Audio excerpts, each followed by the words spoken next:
Hello, my name is Jillian Sidoti. This is the live entrepreneur stream that we do every Tuesday. It's usually me and Nate Dodson, but today I am joined with another partner of mine by the name of Jeffrey Holst, who's a partner with me in a business called Last Life Ever. And you might be wondering, like, why don't you guys just do your own stream? Well, we do from time to time. We're not as consistent as perhaps we should be. The reason why we're here today is because Jeff and I just wrapped up a very successful goal setting event. And goals are important not just for, living the best version of your life, which is what we believe over a last life ever, but also for your business. And we want you to go into 2025 knowing how to set goals and knowing how to live an extraordinary life because your business, who cares about your business if you're not living life to the fullest, right? So welcome, Jeffrey, to Entrepreneur. Thank you. Appreciate you having me. Mm, mm. Um, so today we're going to be talking about something that we call the extraordinary life formula. And we have a little acronym down there called ITRA. And I want you to, you know, commit that to memory because if you commit that to memory, it's going to make it a lot easier to remember. And we're going to go IPRA. through what that is, what the extraordinary life formula is. But before we do that, Jeff and I just want to kind of go through what Last Life Ever is all about, what the five pillars are, why we created this company. And Jeff, first I'm gonna go to you, and I want you to tell the audience because perhaps I have not seen you before. I want you to just tell the audience about what brought you to do Last Life Ever. I just want to hang out with you more, Jillian. No, that's not the real reason, Who actually. doesn't? Although Who that doesn't? is, I mean, that is part of it because living an extraordinary life requires more Jillian time in my life. Um, but no, you know what? I listen. I was a successful real estate investor. I was able to retire at 38 years old, and I got bored really quickly. It took about 2 weeks, and I thought I got to do something different. So I started a YouTube show where I talked about real estate investing, and I had this passion to try to convince every single person in the world to be a real estate investor.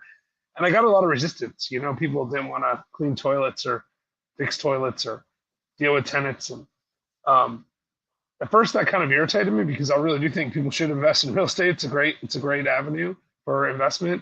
But I also came to the conclusion after a few years, because I'm a slow learner and that kind of stuff, that that it was not everyone's purpose to be a real estate investor, and that it was more important to help people figure out what it is that the best version of their life looked like to them. And so I started writing a book, um, originally called Last Life Ever, and ultimately ended up being called No Bad Days: How to Make Every Day Great. And at the same time that I was working on the book, I met you, and we started talking about putting together a podcast and building a business around the concept of living the best version of your life. And that was, I guess, almost 5 years ago now, maybe over 5 years ago, actually, now. And so the last 5 years have been a wild ride of like figuring this stuff out and studying and spending time and energy and effort. And yeah, I'm just really excited about helping people live well. And so that's why I got started with this business. That's awesome. Yeah, yes, and that, honestly, the way I got involved was I was very inspired by Jeff. Jeff told me his story, and I wrote him after a conference that we saw each other at, and I said, "Hey, I got to get involved in this. I want to teach people how to live the best version of their lives. I want to live the best version of my life." So we're going to get to the extraordinary life formula in a second, but we have foundational pillars in Last Life Ever, and I think this is not the Last Life Ever channel. This is the Entrepreneur channel, but I think it's important to talk about those 5 pillars so you understand why the extraordinary life formula is so important. So the first one is, what Jeff already alluded to, which is that you have to have purpose. And you have to have purpose just not in your life, your overall life, but also in your business. And a lot of times how I see people suffer, I did this myself, to be honest, is that they have a purpose of I just want to help people. And then you end up helping the wrong people or doing the wrong, you know. Like, I've done this. I've done you you say, "How can you help the wrong people?" Trust me, you can. That's a story. Those are stories for another day. But you help the wrong people, and you lack direction and you lack focus in there. And then when you're helping the wrong people and you lack direction and lack focus, you actually don't have as big of an impact as you possibly could. So you want to figure out what that purpose is, both in business and in your life. And one thing I learned very recently is that you don't have to love what you do to make money. You just have to have enough time after you're done making money to do all those things to carry out your purpose of what you want to do. Perhaps your purpose. At one point in time, I realized that my purpose was to make a lot of money so I could give it away. Maybe your purpose is to go out and actually do acts of kindness or good deeds or to build something that helps others. And by the way, you don't have to help people. I don't care if you help people or not. Like that just happened to be my misdirected purpose at the time. So you want to figure out what your purpose is.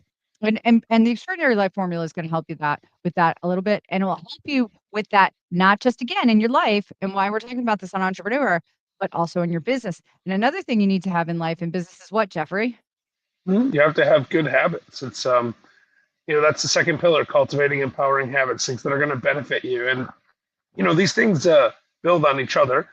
We think all five of them are super important, and you can't really do any of them without the other. But the reality is, discovering your purpose helps you understand what habits are important for you to be focusing on. And that's how the whole thing is kind of structured. So yeah, habits. That's the second one, Jillian. Yeah. So, where can we see habits in business? Well, habits in business might be keeping good books and records. I dealt with a lot of well, I mean, all I really dealt with were entrepreneurs who were trying to raise capital, and so many times those entrepreneurs did not develop the great habit of, say, reporting to their investors. And maybe their investment was going just fine, but because they did not develop that good habit of reporting to their investors and keeping them up to date on what was going on, they were not continuously successful in raising capital and building their business. So you need to have good habits both in life and in business in order to have a successful business. Yeah, and I mean, listen, in business, habits are your systems and processes. It's the things that you've trained the other people in your business to do. It's the things that you do regularly. And the more systematized that is, the more ingrained the habit is. And I mean, even like if we really want to apply purpose to business, right? That's really your business mission statement. What is the purpose of the business? These are both useful personally and in business. And I think that's what people really need to focus on all the time. Mhm, mhm. So, what are we trying to strive for when we're going we have our purpose, we have our good habits, then what we wanna try to work on is our financial independence, and you can't have financial independence if you don't have purpose, you don't have good habits. So, so financial independence is, if you're seeing a theme here, of all of these pillars being interconnected, good for you because they are. You really can't have one without the other.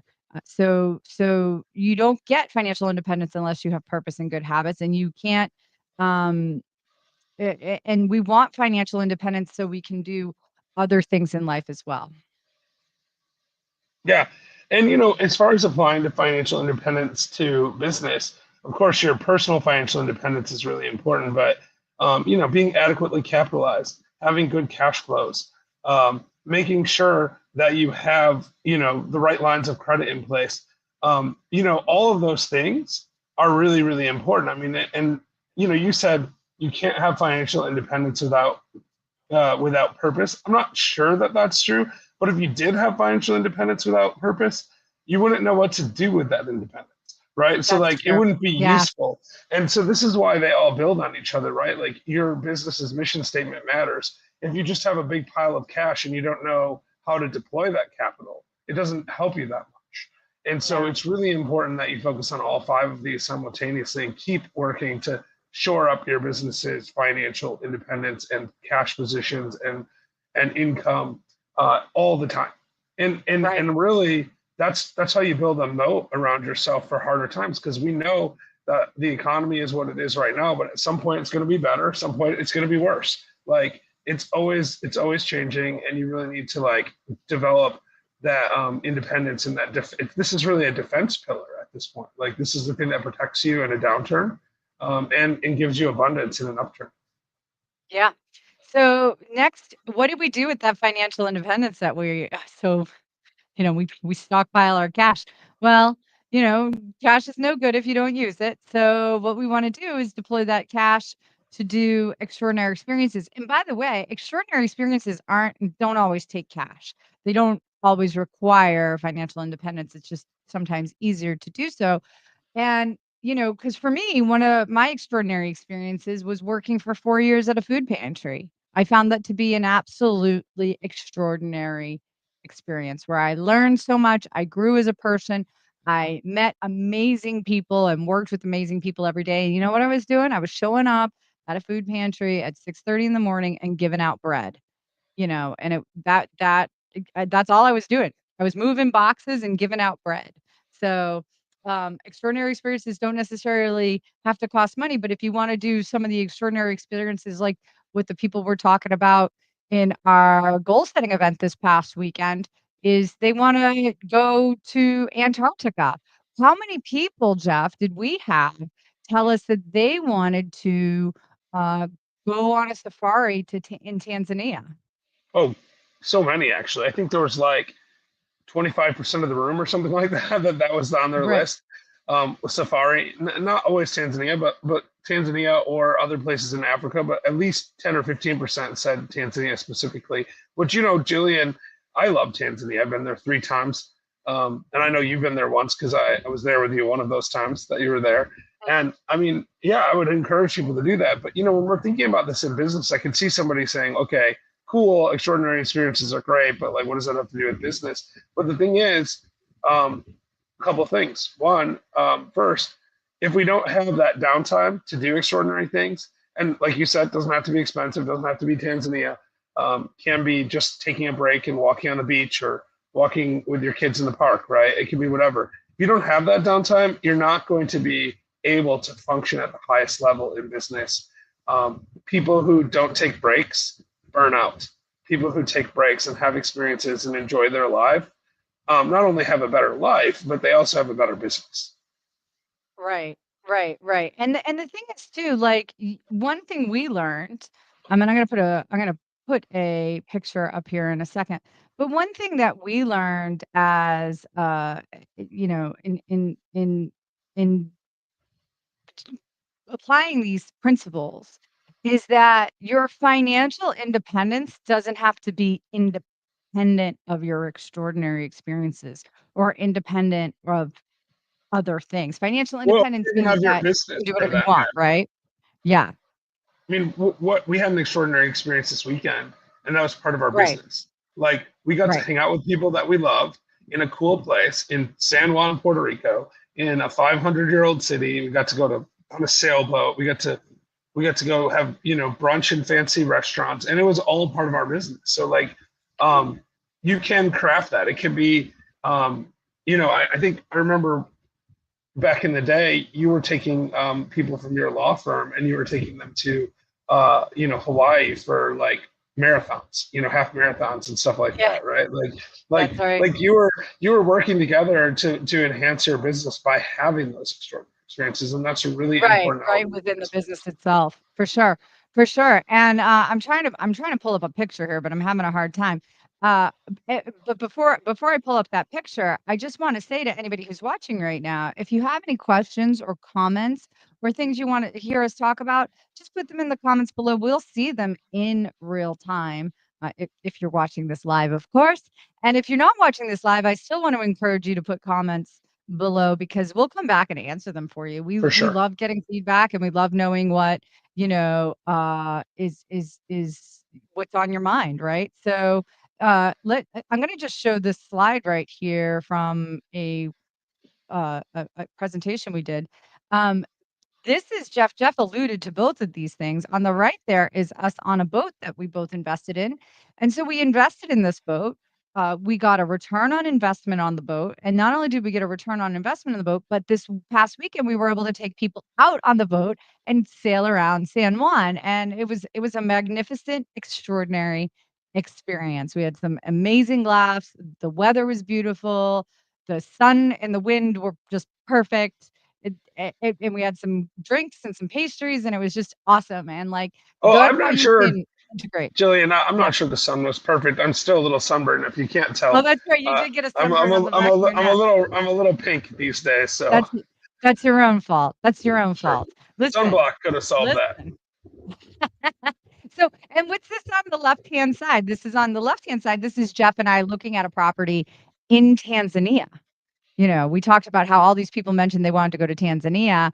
And I don't know if they were having reticular activation because we had mentioned it to them, or if they literally came up on it on their own. But we went to Tanzania to look to see if we could buy a safari lodge. And while we were there, we safaried and it was fantastic. So these are kinds of the things you can do when you have not just financial independence, but you have purpose where you think, I want my investing to be adventurous as well. Are all of our investments adventurous? Absolutely not. Some of Jeff them and I are have a quite lot of boring. quite boring, but the Yeah. best investment we did is probably the most boring one, which is an industrial building Yes, in, it's an in old, Georgia. big old industrial building with a single tenant. But you know what? It pays every month, so could be a Yeah. lot worse. Yeah, well, you know what? Expand on that a little bit. Okay, Talk about that a so little bit. yeah, so we bought an 80,000 square foot industrial building. I'm thinking it was probably about 2.5 years ago now, something like that. Single tenant. The bank initially had us escrow a bunch of money because the tenant only had like 2 years left on the lease. So I guess it's almost 3 years ago now because their lease would have been up in January of last year. And part of the deal was that once they renewed their lease for another 5 years or more, at that point, they would release that money. So when the bank released that money, we were actually able to use a portion of that escrow capital and cross collateralization on the extra equity that we had in the building, and we were able to get an entire new building, a 30, well, I think it's like 27,000 square foot office building in Chattanooga, Tennessee, with no additional money out of our pocket. So we actually were able to leverage that cash flow and building into another building that increased our cash flow even more. We just bought that maybe last month, actually, like in the last few weeks. Yeah, I think I'll it was do those closed kinds on of it deals all day like long. 3 weeks ago. I think we closed on that. So and so that was a great one, but also really boring, right? Like we don't really think about it. Like we got a tenant that pays their rent, and then of course when they got the renewed lease, it was at a higher rate that created a bunch of equity, and then we were able to use that equity to buy another building, get some more depreciation without having to come up with any more capital. So it's a definite win-win. It was a great opportunity. So finally, we're going to get to our last one, which is community. You can't be an island. You can't be alone. We all like our alone time, but you got to be involved in some kind of community. And if you're looking for a community, you can always be involved in the entrepreneur community with us, me and Nate, or you could be involved in the Last Life Ever community with Jeff and I, or you could be involved in both. Be involved in some kind of community, a church or a sports team, something where you're involved in your community, or you're giving back to that community. That's always a great idea Yeah, it as almost well. doesn't matter. It almost doesn't matter what community you're involved with. It doesn't, You just know, as long as I'm you're a involved. yeah, I'm a firm believer in that that when we find our purpose, part of that purpose has to be giving back to the world. It has to be giving back to our community, to our family. Um, and I every high level entrepreneur I know knows this. We start at some point when you've satisfied your needs, you start thinking about legacy, and that's a really important part of a business as well. Giving back to your community can be planning. What do we do going forward? What's our succession plan? But it also can be how can we lift up the lives of our employees, of our customers, of other people that we're working with in the community that we're in. If we have a physical location, for example, maybe we do want to do some volunteers. Maybe our employees can once a month go to a soup kitchen and do volunteering, that kind of stuff. You mentioned Nate and your, and the community that y'all are building. He actually asked us a question. Did you see that in the comments? I see Oh Nate's yeah, asked us a let's take a look. question. He said, "What do you do at the events?" Jillian, so what do we do at the events? I mean, It's we so talked funny about that because a little bit. yeah, we build community, but we at our events, what we're really doing is we are helping mostly entrepreneurs. I don't think there was anybody in the group that maybe one wasn't a full-time entrepreneur. Yeah, I think Um, pretty much everyone either is a real estate investor or a business owner of some kind that was there. right. So we put together these groups with high level investors, entrepreneurs, and we believe first of all, in the Napoleon Hill mastermind theory that you can do more by having a like common purpose with people that are on the same page. So we get together with a theme. Like this one was goal setting this last weekend. It's not always going to be goal setting. It's always going to be something related to our 5 pillars. But this last weekend we did a goal setting retreat where we talked about how do you find purpose? How do you get bigger ideas? And we talked about the extraordinary life formula quite a bit, which is what we're going to get into here in just a second. But we basically, we had some meals together, some drinks together. We went on a boat together, and we also had some workshops where we did breakout sessions where people had to put in the hard work of thinking about their future and looking at their 5 and 10 year goals and asking themselves, are they thinking big enough? Can they do more? And also, can I do it faster? And that was really probably the big takeaway that I had this weekend was that there are people in our group that are they have huge goals and they're like, oh, I'm not doing enough. I need to do even more. And I just love that so much. Yeah, and it was funny because one of the guys who came at the very last minute. So I want to encourage anybody who's watching this right now to really think about, do I want to spend the time to go to another destination to write down my goals? And the answer is yes. You absolutely do. And I'm going to put a link in the chat now where you can. We're not selling anything currently, but you can, if you would like, click on that link and you can be the first to know when we are ready to launch our next event, which will be in the Dominican Republic. And I don't have a date. I just know it's going to be in May, and it will. We're going to do a lot of adventuring and a Yeah, lot of soul searching and a lot of community building. And to that end, I was talking about a gentleman who came at the very last minute, and he had expressed to me at the very end of the event that he was before he came to the event he just couldn't understand why we weren't doing this virtually. Like, why don't you guys just do this virtually? Why can't I just write down my goals by myself on Zoom? Why do I have to hang out with you? Right. yeah. and Which is the opposite of how I feel. I always want to hang out with the people. So my first part is my first answer to him would be, well, because we want to hang out with you, right? Like yeah, that's why, you know. right. Well, but his conclusion was he got there and we I mean like literally we're ending the night. We had these 3 glorious days and we're ending this night and he goes, "Oh, I get it now. I'll Yeah, be at every one of them." Yeah, yeah. because No, we need and that. the Yeah, Yeah. that's the thing. The reason we do it virtually or not do it, we don't do it virtually, not that we'll never do anything virtually, is because there is a level of connection that you can only get by experiencing things with people. Um, Mhm, you know, Jillian and I have been friends for a long time, but going to Tanzania changed our relationship. I really yes. believe that.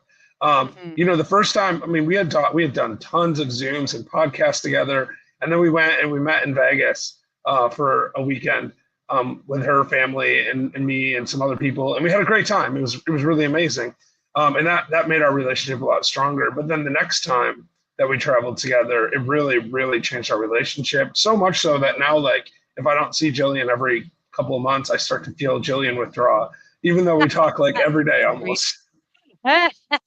Yeah, but that was the thing. It was that was the feeling, and there was one point we went to brunch on Sunday, and the whole table was laughing about a joke that is now our inside joke Yeah. that, and Yeah, and all we of couldn't those even people you couldn't even yeah, explain I it, and can't you even can't have that explain it to you. experience. Like, And I just we I know that people formed lifetime relationships in a few days. I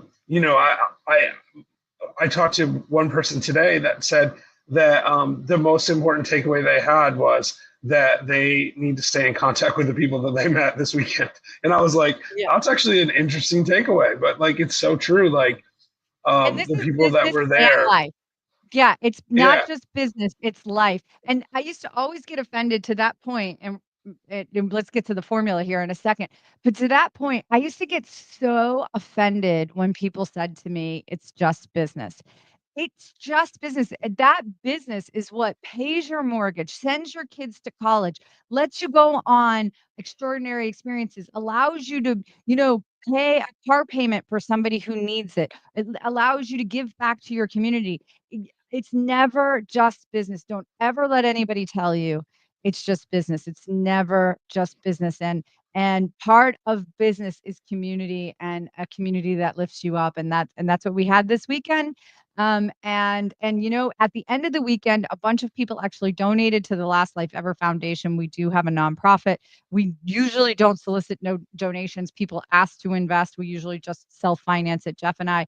But people donated so we could create these stockings, of snacks and little toys and toiletries for children at a home here in Puerto Rico who otherwise would not get those things for Christmas. So, that's the kind of stuff you can build when you're involved in a community, any community. So let's, without further ado, first I want to just thank Nate for asking that question and for signing up. I appreciate it. And anybody else, you can check out that link, sign up, and we'll send you the yeah. And information. man, So I hope to see Nate at the next event. That would be great. Like, and Nate we would should be have that really cool. information coming out in the next, in the next week or two. So definitely want to sign up now, get on that notification because it's going to be a super small event. This one in the DR, we're going to be limited to like 15 to 20 people, maybe 30 at the most, right? Depending on how much room we can actually secure there, which is why we can't actually give it out yet. But it's gonna sell out fast. So you definitely want to Yeah, be in yeah, that yeah. first newsletter. All All right. right, So so now, let's without further ado, let's get to yeah. that extraordinary life formula. And this is all Jeff. So I'm going to sit back a little bit and let him Mm. kind of go for it. Yeah, so ITRA. So the reason I've been talking about this formula for about a year now. I have a whole keynote speech I do regarding the ITRA formula, but I only recently named it ITRA because people couldn't remember the formula, which is crazy to me because it's two variables, but it's really important. So it stands for inspired thought, and the RA, the rough part of ITRA, stands for the right action. So it's really the formula at its simplest core is inspired thought plus the right action equals an extraordinary life. So ITRA. And it's kind of like an IRA, right? With a T in there. So that's how you can remember. It's just like ITRA, inspired thought, right action. Okay, so let me break that down a little bit and talk about what that actually means. But we're going to start by talking about what is an extraordinary life, because if we don't know what is an extraordinary life, we don't know what we're aiming for, right? So um, extraordinary itself is kind of an extraordinary word. It's really two words. It's the word ordinary and the word extra. So my starting point, my thesis, if you will, is that an extraordinary life is one where you take an ordinary life and you do just a little bit extra on a regular basis. And when you think about our pillars, right? If you define your purpose and then you get a little bit better habits towards that purpose, and you build a little bit more financial freedom and you have a few more extraordinary experiences and you give back a little bit more to the community, you are living an extraordinary life, right? So the difference between us ordinary folk and the people who are extraordinary is that they just do a little bit extra. So I started with that, and I started 3 or 4 years ago. I started, in fact, in my book, I even wrote that definition of extraordinary in my book, No Bad Days. And I spent the last 3 years researching what differentiates the average person from the extraordinary person. What is that little bit extra that they do? And I came up with the ITRA formula, which is just my synthesis of all the information I had. It's not like I invented it. I think people who are extraordinary are doing this, whether they call it ITRA or not, right? Whether they call it the extraordinary life formula. So, Jillian, inspired thought. What does that mean to you? Inspired thought, inspired thought. It's just, doing something, just having an idea, really, isn't it? Yeah, yeah. So we normally walk around in a sort of quasi daze. There's different things that people call. You said reticular activating system. That's what Tony Robbins talks about, right? Your subconscious mind. You got to activate it in some way. It's like when you see a Honda Civic right after you bought a Honda Civic, and pretty soon everywhere you go, you see Honda Civics, right? And it's not that those Civics weren't there; they were there. It's just your reticular activating system defaults to the familiar. It's also called the Bader-Meinhof effect, right? In psychology. But the idea is what's familiar is easier for you to see. The problem with that is that it's really easy to fall into routines. And there's this thing called the Iago trance. And the Iago trance is when we drive the same way to work every day. We put our clothes on the same way every day. We shower the same way every day. We brush our teeth the same way every day. And we just kind of go through the motions and we don't see the differences. We don't learn anything. We're not inspired. And, that's actually super useful. Like if you were wandering around on the African savannah, and you were a tribal person and you were, trying to decide how to get back to your village or where to get water, like that's a really useful thing to just go through the same exact process every time because it's protective. It's like when we cross the street and we look both ways. When you're a parent, you tell your kids, look both ways, look both ways. But after a while, that becomes second nature. I don't think about looking both ways when I cross the street. I just do it. I assume I do, actually. I don't really even know if I do because I'm in that Iago trance while I'm doing it, right? When I'm driving, I don't think, oh, I have to shift. I have to push the gas. I have to push the brake. All of that stuff is super useful, and we don't want to use our brain space on that. So it gets regulated to this trance-like state. But the problem with that, the real problem with it is we miss opportunity. There's this saying that people say that opportunity knocks, but I don't think that's true. I actually believe that opportunity is always there. It's just waiting for us to recognize it. It's waiting for us to grab that door handle and open up that door of opportunity. And sometimes we're going to walk right by the best opportunities because we don't have that inspired thought. So then the question is, how do we get the inspired thought? Because that's the first thing we need for the extraordinary life formula. And I have a couple tricks for this. One way that you, tell us. yeah, so one way that you can get inspired thought is to do exactly what you're doing right now. Watch videos, listen to what other people are doing, be exposed to new and better and bigger ideas. That is like a very effective way. Reading books, listening to podcasts, going on YouTube channels, talking to people, going to conferences. That is a very effective way to get inspired thought. But it's not the only way. And it's something that you should do for sure. But there's other things that you can do and other things that I think you really should do. So one thing I really like is what I call empowering questions. And the two most empowering questions I know, Jillian, are when is the last time I did something for the first time? Like I love to think about that. When's the last time I did something for the first time? Well, I know right now that the last time I did something for the first time was this weekend at our event, right?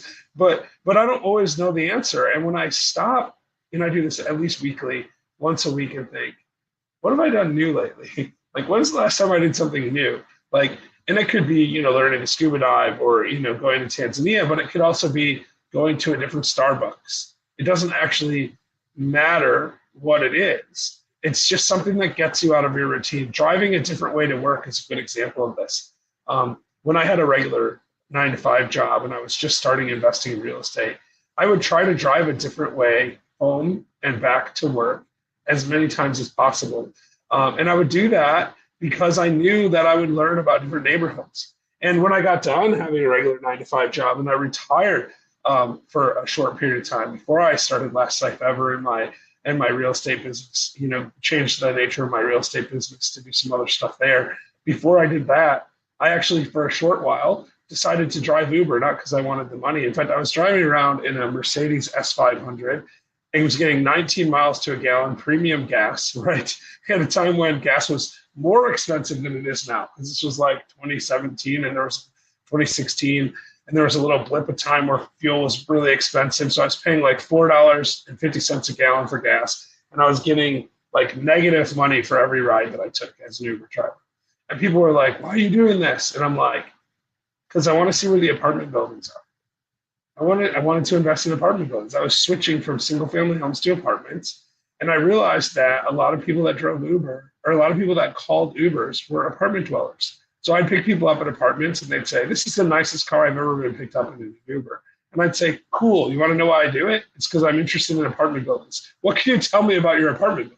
Like, what kind of amenities does it have? What kind of rent will you pay? And I think I annoyed people. I got some bad reviews occasionally, but I didn't care because I was just trying to learn. And the reason I was able to learn is because I was doing something completely new. I was forcing myself out of my comfort zone. So the first question, right, the first empowering question that you should ask yourself every single week is, when's the last time I did something for the first time? And then the second one is related to that, and that is, what can I do right now for the first time? What can I do this week for the first time? What can I sign up for the, to do next week for the first time? It doesn't matter, right? But like, start asking yourself, how do I open myself up to more opportunities? And again, it doesn't have to be complicated. It could be like, I'm going to commit to picking a topic and watching YouTube videos next week about this topic. I'm going to learn something new, or I'm going to read a book, or I'm going to read it, or I'm going to listen to a podcast, or I'm going to go to an event, or I'm going to start something completely different. I'm going to learn how to paraglide.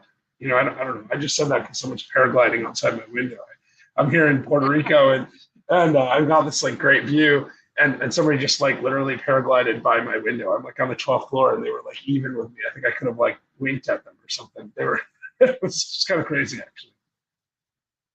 Anyway, that's the first part, right, of the ITRA formula, inspired thought. First, wake yourself up, get inspired.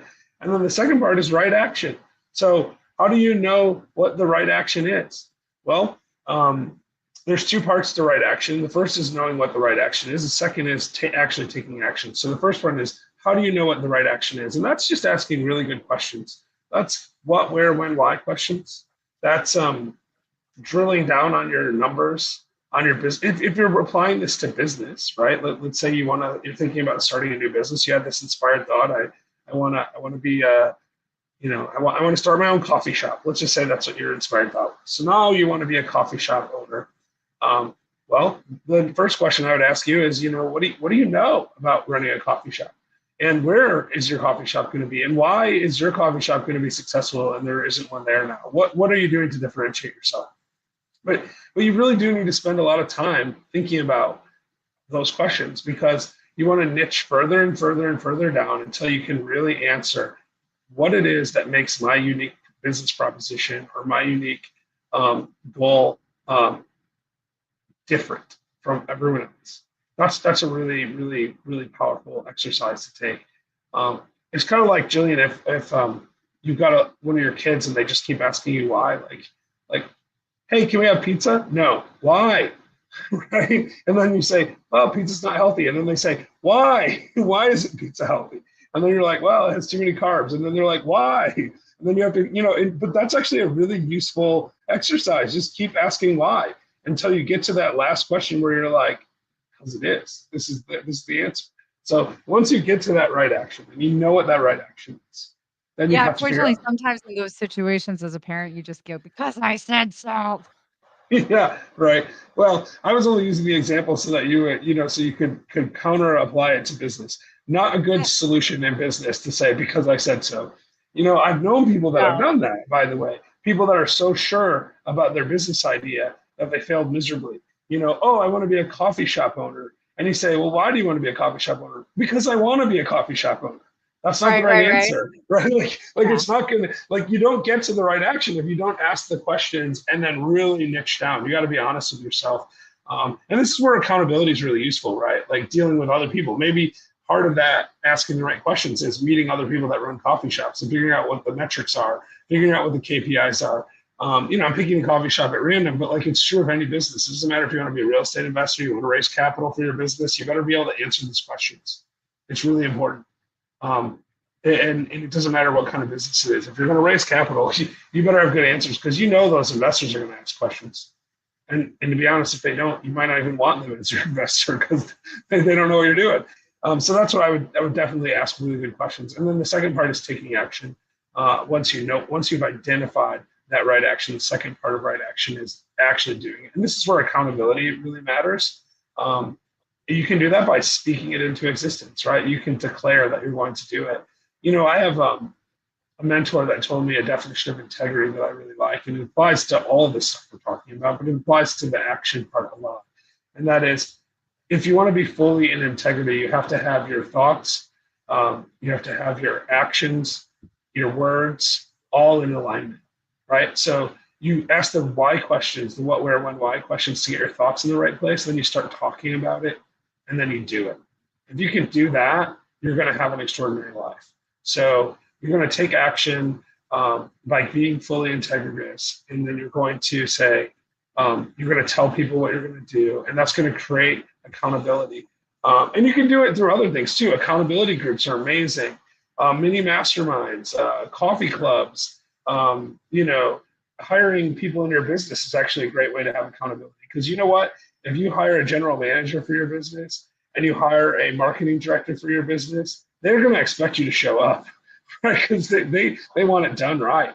And so that creates accountability. And you can create accountability for them too. That's a super important part of that, right? By giving them direction, by creating the right habits for them, by creating those things that we talked about in the 5 pillars, those systems and processes. So that's the super short version of Nim's extraordinary life formula. Jillian, do you have any questions about that?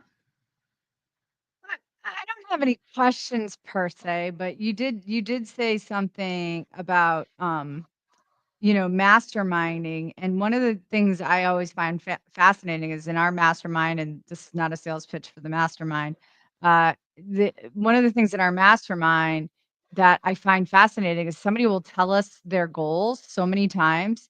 And then after they tell us their goals, we somebody invariably in the group will have a way that that person can reach their goal faster and easier in some way, shape, or form. So that's why, again, that fifth pillar, community, is so Yeah. important, and can lead to the right action and asking the right questions.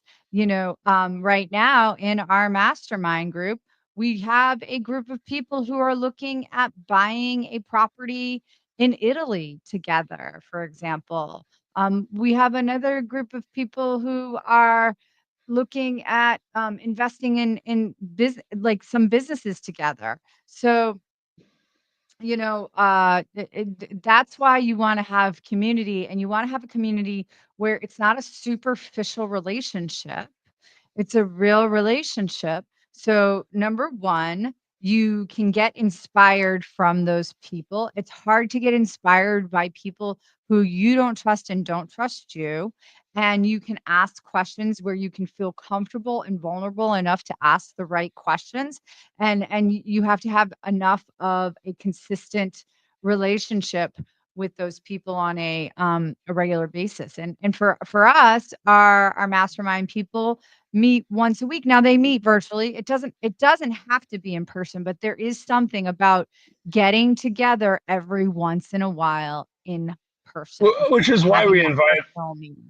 Yeah. Yeah, it's why we invite our mastermind people to come to our events, right? Like, and that's why they get first crack at the event. So like the stuff sells out sometimes before it even gets out to the rest of the world, because Mhm. we need the mastermind people to get together Yeah. occasionally and build those relationships. And it's weird too. Like this weekend, I met 2 people at our event that I talk to every week in our mastermind, and I had never met in person before. And that's a weird Yeah. experience, but it's also an amazing experience, right?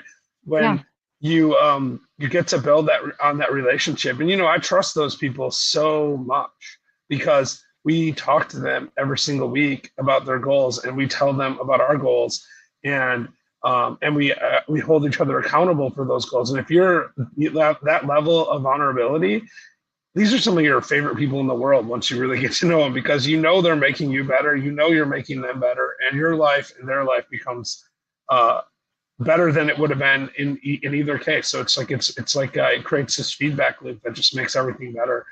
So yeah, I would definitely say community is one of the most important elements of For making sure. sure that you have accountability.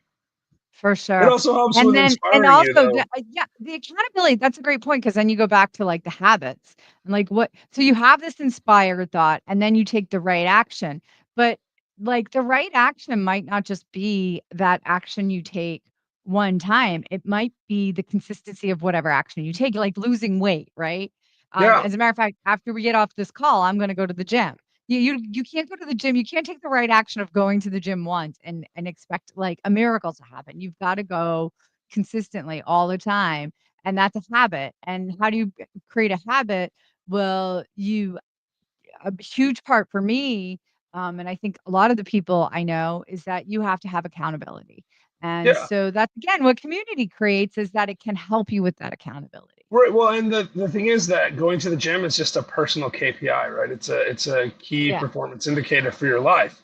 And we have those in business, but we have them personally. We just don't always think about it that way. And Mhm. that's the thing about the mastermind, any mastermind, any community really does support the extraordinary life formula, because you get inspired by the people you hear about their hopes and dreams and goals, and that inspires you. It exposes you to new and bigger and better ideas. But then they also, because they care about you, they ask you tough questions. Like if I Mhm. said to you tomorrow, "Hey, Jillian, I want to, I have this idea. I want to build a skyscraper to the moon." That might be an inspired thought, but it's crazy, right? And you're going to ask me like, "Wait a minute, how much is this going to cost? Like a skyscraper to the moon? That sounds expensive, right?" And I'm being ridiculous because I want to be ridiculous here, but the reality is it's not always that obvious. Sometimes an idea can sound really good to me, and then when I talk about it in my little mini, breakout sessions and at my events and, at other people's events, people ask me questions that get me thinking, wait, actually, maybe this isn't that great of an idea. Like, or maybe I don't fully understand how that idea is going to work. And that's a really important part of the ITRA formula. Is it's iterative, right? Like you have an inspired thought, you ask the right questions, and sometimes the right action is not to do it, because doing the wrong thing is just as bad as not doing the right thing, maybe worse. Yeah. Mhm. Yeah. Yeah. Well, everybody, I'm going to invite you now to write your questions in the comments below, wherever you're watching this, whether you're watching on Facebook or YouTube. We want to be able to answer your questions. And also, this is entrepreneur. This stream, it's Jillian and Jeff right now, but Jillian is part of the Entrepreneur Network with Nate Dodson. And what we talk about is all things business. So if you have any business questions, now is a great time to ask them. Perhaps we'll answer them today, or perhaps we'll answer them on another day, on another stream, and you can get a more full answer. But, Jeff is here right now, and he has invested in millions of dollars of real estate. And he also ran a trucking company for how many years? Well, about six around there. Yeah, I mean, so I ran a law firm myself at one Mm. point. I was not fully in charge of the trucking company. It wasn't mine, but like I had a lot of influence over the trucking company. I hired thousands, almost, of drivers over several, at least several hundred. Probably 200-300 every year for 6 years. So more than 1,000 people that I had to hire. Over that time. I had to build out payroll systems, healthcare systems, all kinds of stuff. So administratively, we did a tremendous amount of work, and with a pretty small core group of people, actually, with hundreds of drivers, but Yeah. only 2 or 3 people on the management team at any given time. So it I was a really interesting experience, and I love I have doing an that. inspired thought. I have an inspired thought right now, or maybe I'm asking the right questions about trucking. Where do you think the trucking industry like, how soon do you think we'll be with autonomous vehicles in the trucking industry? It's interesting that you asked that, because I've been thinking about autonomous vehicles since I got out of it. So my corporate job that I quit, right, to retire when I was 38, was the trucking company job. And I quit on a Friday, and by I don't know, Tuesday or something, they were like, "You want to buy this place?" Like you're like, let like. And I thought about it for a little bit, but like the reality is, I determined that the self-driving trucks will be very expensive, but they'll also be a lot cheaper, and safer in the long run Mhm. than non-self-driving trucks, because we paid our drivers $50,000 a year. This several years ago, maybe 45 to $50,000 a year. And some of the trucks would have 2 drivers, because they have limited time that they can drive. And a self-driving truck doesn't have to take rest breaks, doesn't have to sleep, doesn't have to stop for food, right? Um, Mhm. so that you get more production out of it, and you can do it without spending 75 or $100,000 a year in labor cost. Um, and that's eventually that will drive people out of the market that can't afford to buy them. And so I Mhm. believe there'll be a lot of consolidation in the trucking company, and you'll see 2 to 5 big trucking companies survive, and everyone else will go away. And I think that that's it's going to create a big shakeup. I don't know the stats right now, but when I was in transportation, transportation services employed 17% of the United States population. So 17% of the population, and realistically, with self-driving capacity and computer algorithms to dictate like delivery times and schedules, you probably are going to pare that down to like 90%, maybe 95% of those people go away in the next 10 years. So Mm. that's 17 or, let's call it 15% of the US population losing their job just from that one industry being automated. And with AI, we're going to see that in lots of industries, um, which is actually why I went heavy on multifamily when I did, because I believe that that's one of the few things that cannot be automated away. People need to live somewhere. And even if they don't have a job, there's going to be a way. Like the government's going to subsidize them in some way, or they're going to figure out another source of income because it's a need. It's not something that you can just skip. It's like food. Like if I can, farms might be a good investment vehicle too in the new economy, because if you can own the farms, or you can own the land, you can own the real estate. I think those are things that are fairly safe, but like things that move around and things that are tech based can be obsolete. They're subject to obsolescence, and houses really aren't as much. I mean, some stuff changes, right? Too small of a garage was a thing for a while. Being in the city was a thing for a while. Now it's being in the suburbs is starting to, be less desirable. But in general, people still need to live somewhere. Well, there we go, guys. He said it all. He I don't said know it about all that. about But I don't want to depress people and think there's no future for entrepreneurs. I actually think that we're in the cusp of one of the greatest wealth creation eras in human history. And it's like staring into the event horizon of a black hole, knowing what's going to happen in the future. But what we know for sure is it's going to be real exciting, and there's going to be a lot of wealth that's created. And there's going to be a lot of wealth that's destroyed. And so, being an entrepreneur is probably the safest thing that you can do in the next 10 to 15 years, because it gives you a lot more flexibility, and, it creates financial stability and puts that moat around you. And, we got to also we have to love what we're doing during this time, because when you're happy, it's a lot easier to pivot. yeah. What Jeff, if you were gonna start any business today, I mean, you're involved in a bunch of businesses, but like just a pure, let's just look at it from a pure financial perspective. If you're gonna start any business today, what would it be? Yeah, I mean, other than what I'm actually starting today, so I'll take it more like, um, more abstract, 10,000 foot view. I would look for Yes, something somebody businesses. else could Yeah, start, because yeah, I know yeah, you were gonna say a yeah. shipping yard, but let's You not know, no, I know, like shipping yard and mastermind with you, that kind of stuff. But like but I would look for stuff where you can differentiate yourself.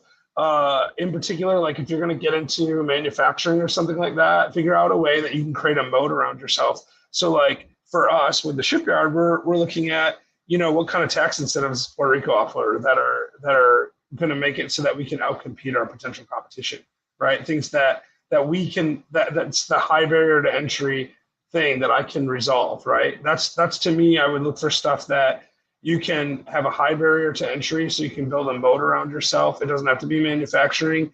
It can be through a brand, right? A really strong brand. Like I don't care how good of a soda I make tomorrow, it's going to be real hard to compete with Coca-Cola. I don't care if every blind taste test in the world says that my soda is better than Coca-Cola. It's going to be hard to compete with them because they have a really strong brand. That's a type of moat. So I would be looking for ways to create differentiation from my competition.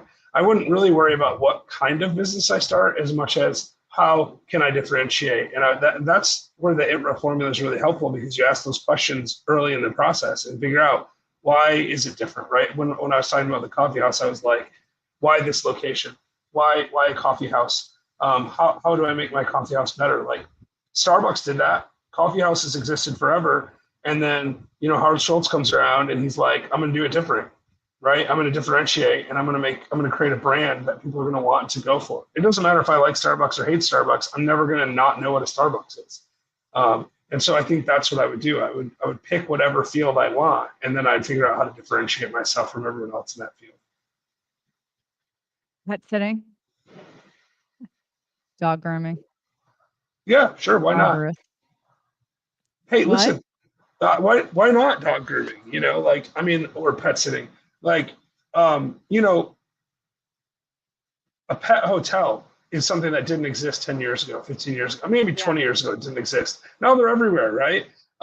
And somebody came up with that idea and said, I'm going to rename my boarding facility a pet hotel, and people are going to pay to drop their pets off during the day, and the pets are going to be able to play with other pets, and they're going to watch TV and stuff, and people pay for that. It's expensive, right? Watch TV. Doggy daycare costs like $25, $30 a day.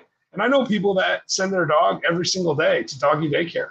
Like, and Really? what's the differentiation? Yes. And what's the differentiation? It's that it sounds cool and you feel good about yourself and no one Yeah, else you is feel doing like it. your dog's not alone or whatever. Yeah. Yeah. I mean, I Yeah. never did that. My dog actually preferred to be alone. Like, I'm confident if I'd taken her to doggy daycare, she would have started hating me. Um, but but not everyone feels that way, right? And not everyone's dog is that. So I mean, it doesn't really matter what the business is, but if you can provide superior service, that's another thing. Like, luxury sells, period. So differentiate yourself, create that motor on yourself, and it doesn't matter what you choose to do.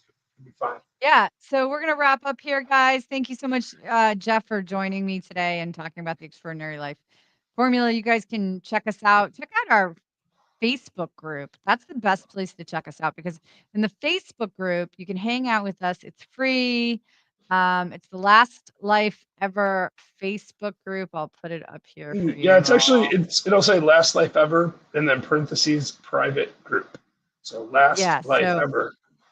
Last Life Ever Facebook group. It's a cool place to hang out. If you're interested in one of our upcoming events, the best thing you can do is go to this link right here that's being shown on the screen. It's also in the comments. You can probably click on it in the comments, and you will be the first to know about our next upcoming event and the opportunity to sign up for it. And I'm going to tell you, if I wasn't running the event, I would certainly be going to it because this I last week was awesome.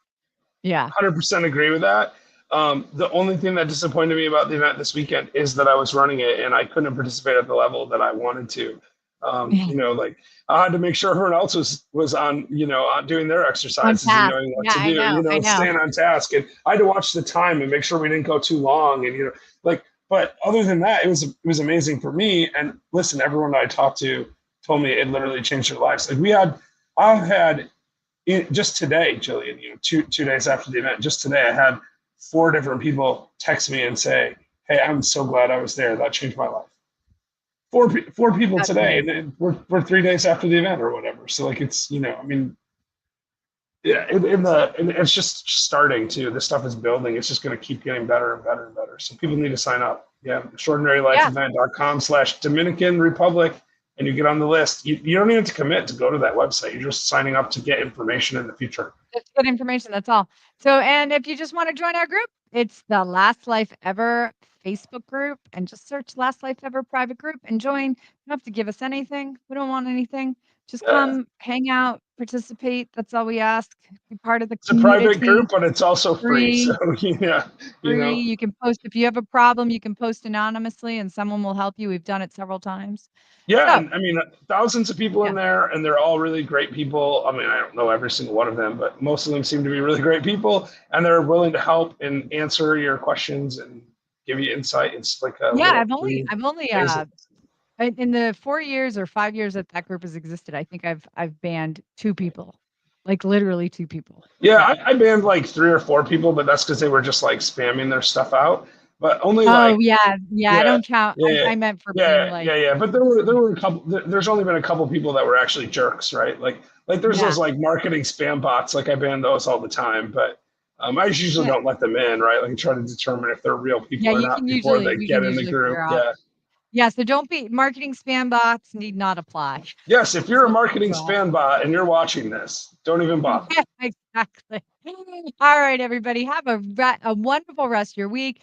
Go into the new year making those goals, write them down, get it going, and if you need help, join the private Facebook group and we'll help you out. And always come here on Tuesdays at 1 p.m. Eastern time. I have to always think that through because I'm actually not in Eastern time and I'm in Atlantic Standard Time, which is an Mm. hour off, but it's 1 p.m.